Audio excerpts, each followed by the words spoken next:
Nalalapit na ang panahon ng tag-ulan, kung kaya't itong aming bakuran ay gagawin kong sustainable garden. Dahil nandyan ka na, samahan mo na ako sa aking buhay probinsya. Tara!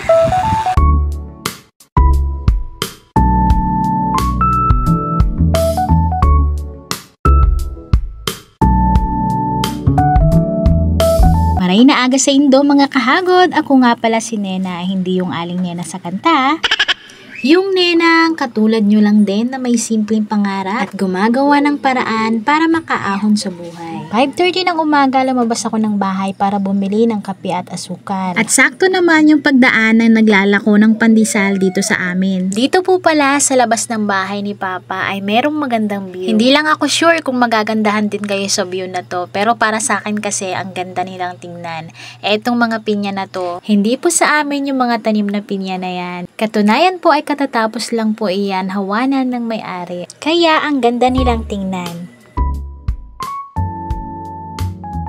Gising na rin pala si Mama at Papa pagka uwi ko, sakto at nakabili na ako ng tinapay. Nagtimpla na rin ako kaagad ng gatas nitong aking bunso. Ganyan nga lang po iyan maghapon, hindi masyadong alagain. Huwag mo nga lang pong ilalabas ng bahay dahil napakaligalig niyan kapag nasa labas. Kanina pala pagbili ko kila Ate Janet, nakita kong may ganito silang pansit. Bumili ako ng 1 kilo, sapat para sa amin. 8 years old na kasi yung aking panganay na anak sa araw na yan.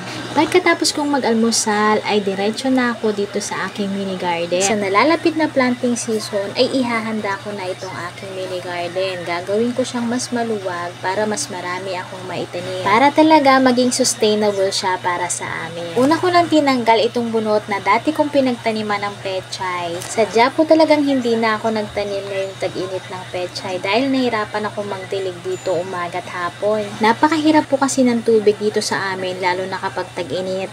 Dito sa area na to, tuyo na yung patolang Tagalog na napakarami ko ring napitas na bunga kahit isang puno lang siya. Natanggalin ko na yung mga tuyong balag para lagyan ulit ng panibago.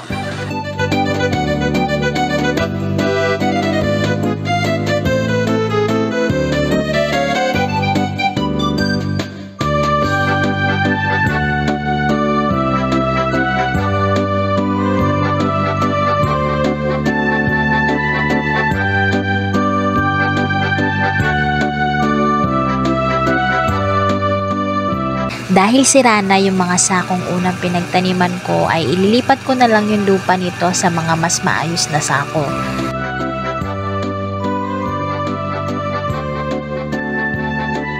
Isa-isa ko na rin nilagay sa gilid yung mga tanim kong nasa sako. Dito nga ay unti-unti ko nang nararamdaman yung pagtaas ng sikat ng araw. Eto palang isang pinagtaniman ko ng okra ay sira na. Yan pala yung ginamit kong plastic ng parcel. Kaya lang naman iyan nasira ay dahil kakatusok ko ng mga stick para hindi tungtungan ng manok. Nakakatuwa nga dahil ang bilis ko lang siyang nalipat gawa ng antigas ng lupa.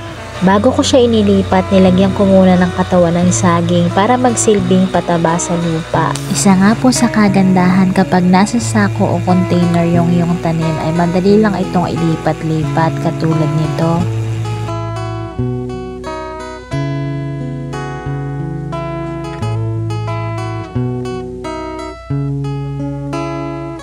Ito po pala yung update sa markot kong kalamansi. Naglagas yung dahon niya, pagkatapos ay nagkaroon siya ng mga bagong dahon. Sa abot ng makakaya natin ay sikapin nating magtanim. Sabi nga po sa Korinto 9:6, tandaan ninyo ito, ang nagtatanim ng kaunti ay aani ng kaunti, at ang nagtatanim ng marami ay aani ng marami.